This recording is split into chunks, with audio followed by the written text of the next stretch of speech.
welcome to Live with Lisa Michaels.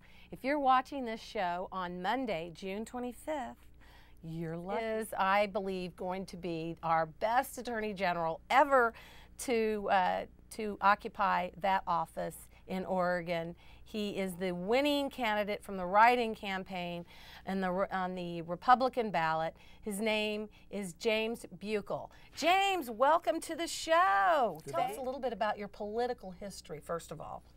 I had a very liberal education at expensive Ivy League colleges, and I had views that were very unpopular. Things like the Constitution should be colorblind, the power of the government is limited by the Constitution, all things that are sort of fundamental but seem to have fallen out of favor. And I think now, as the ultimate government people have had their way for decades now and are about to crash the entire train, people are waking up to the notion that maybe some of the things that it said in the Constitution were right after all. Your debate experience at Phillips Exeter. I was a debate champion at Phillips Exeter. They had little invitational tournaments with the other prep schools, and then I went to Harvard and majored in physics and did some more debating, and then I went to law school and business school. So here Yale. Here I sit at today. Yale. Don't just brush over that one. So Harvard and Yale, 2 degrees from Yale, one of the hardest schools to get into and one of the hardest schools in the country. How far did you get with debate at Harvard when you were at Harvard? Oh, I don't know. I think the best I ever did was 8th place in the nationals. So that's not. So 8th in the nation. That's not bad. We the people have been engineered. There's a concerted effort to engineer what you do hear about on the news and what you don't hear about on the news. And that's why we're talking about here is the unreported news on Live with Lisa Michaels.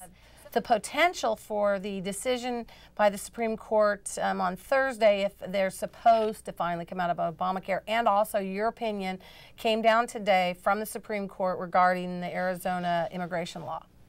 Yeah, well, that's an area that's near and dear to my heart because I do a lot of litigation that involves questions of federal supremacy, and the opinion that came out today was, in my opinion, a real stinker, which sort of illustrates the collapse of what passes for law.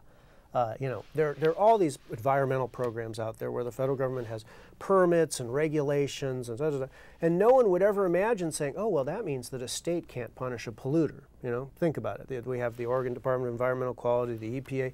No one ever says that the state is completely disabled in environmental regulation because the federal government does it. And so then here you have some federal laws for immigration and naturalization, and suddenly the answer is, oh no, the state really can't do anything at all unless Congress says it can't, because in one case the judges, you know, they like the law, and in one case they don't. It's like ad hoc. It's completely ad hoc. It's completely unprincipled, and it illustrates the collapse of what we, you know, the rule of law in this country. For Republicans is to focus on decentralization, and just because a Republican says that the federal government shouldn't have anything to do with health care is not saying that that he wants to go out and kill people, okay? The answer is that the Constitution doesn't give the federal government any power over health care, and it makes no sense for them to be horsing around with that. That is something that you can handle on the state or the local level, and it works much better because right now what you have is you have these huge bureaucratic systems that make no sense, and then you have like Diaper Man, you know, who, oh, I have a medical condition where I have to wear diapers all the time, and so I should be on disability, and we have massive amounts of resources being sucked down in fraud and various types of idiocy instead of letting each state or each locality develop a system that makes sense. Now, to the broader point, you know, your point is it's terrible that maybe somebody has to suffer because they don't have any medical insurance or something like that. It's difficult for people to imagine this, but in an alternative universe where the federal government and the government, in fact, any government didn't have anything to do with medical things for the last 20 or 30 years, you could probably go into the mall, you could lie down in something like a sun tanning thing for 20 bucks every year, a computer would scan your entire body, stem to stern, and a computer would spit out whatever was wrong with you, and they could fix it easily and cheaply. But we have so many laws now that are engineered to prevent good health that people can't even imagine what it would be like to have a system where you could actually go out and buy health care in a way that made sense. And everybody is more unhealthy as a result.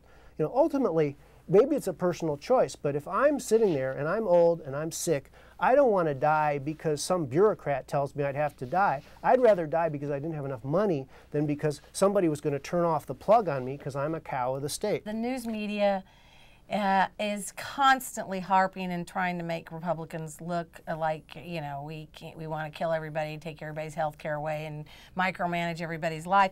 And they do that for a very good reason, because that's what they're trying to do. So if you want to know what the left is trying to do, just look at what they're accusing the right of doing, because that's what they're doing. We're strong Christians. We love freedom, liberty, the Constitution, and we want everybody able to do what the Founding Fathers planned for us to do. And that does not mean running our health care and micromanaging everything and then justifying the takeover of our liberties through this global warming scam and the fraud. And I mean, there's just so many lies that the regular media is perpetrating on you. You really have got to do your homework and go out there and do not accept what they say to you. Don't you agree? Well, I think there's Frederick Bastiat, one of my favorite political writers, once said that the whole purpose of the state is to enable some people to make a living at the expense of others.